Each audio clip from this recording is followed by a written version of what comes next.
health care. Now, here's another issue where the president and some Republican senators have been at odds, and that's over this SCHIP program. The president just vetoed it, which would have extended health care, health insurance to uninsured kids.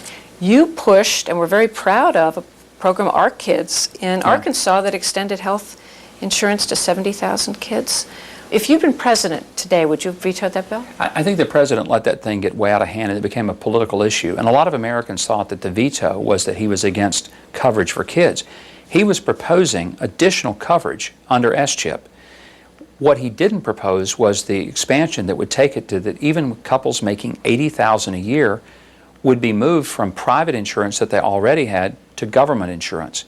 I think the president's concern, and it's an understandable one, is that if you move more people to a government system away from a private-based system, you're only exacerbating what is an underlying problem. Democrats have to be given credit. They did a great job of politically making this about kids when it was a little more complicated than that. I have to ask you the question everyone will be dying to hear your answer to, and that is your incredible weight loss. You lost 110 pounds while you were governor. You became a marathon runner. Did it change you on a personal level? Oh, most certainly. Not only did I have more stamina, I'm less expensive to my employer. I certainly have, more energy, and I have a longer lifespan. I'm going to outlive a lot of those people that thought they were going to be rid of me pretty soon. But I'll tell you another way it changed me. It reminded me that the real challenge in this country is not a health care crisis. It's a health crisis. We have a system that's upside down. It's based on waiting until people are really, really catastrophically ill, and then we intervene. What we need to do is to put the focus on prevention. We don't cover $150 visits to a podiatrist, but we'll cover a $30,000 foot amputation. I mean, there's so many things in our system that have to be rerouted, because right now we spend just over 75% of all our healthcare dollars on chronic disease. So we don't have a healthcare crisis. We've got healthcare. We have a health crisis, and that's what's driving the healthcare crisis. Now, as governor, you actually got the state government in the business of encouraging healthy behavior. Yes. Is that a model for what you would do as president? Absolutely. You have to create incentives. Give an example.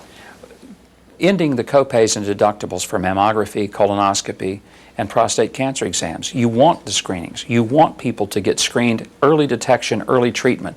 We did weight loss programs. We covered those because we found that even at the point of bariatric surgery, which is pretty expensive, most people can't afford it. It'd scare me to death, but still, a lot of people, they're morbidly obese, they need it. There's a 60 to 80% financial return in terms of fewer health care costs after the surgery than there were with a person who has a situation of being morbidly obese. The same thing happens when you get people off tobacco. We paid for the smoking cessation programs. We gave employees up to $500 discount on their health insurance if they would do a health risk assessment and not smoke. So what we found was if we want to drive better behavior and lower health care costs, you got to create some incentives. It's not enough to just say you ought to. Say if you do, here are the benefits that you get, not just the employer, the employee gets. So when you talk about this on the campaign trail, and I gather you do quite a bit, your own personal experience, what do you think it's saying to voters that's important to them in choosing a president?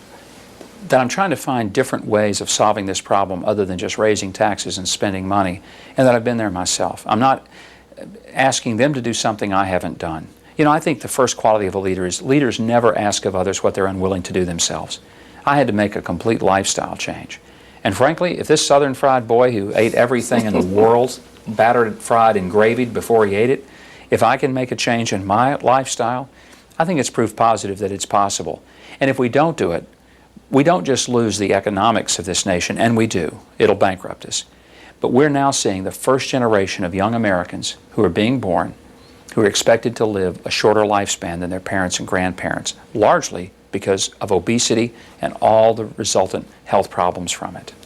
So the campaign trail is a lot about food, whether it's pie bake-offs or corn cookouts. How do you stay slim? I first of all don't have time to eat a lot of the times, but a lot of it is that you can politely say, oh, that looks very nice, but I think I'm going to have to pass.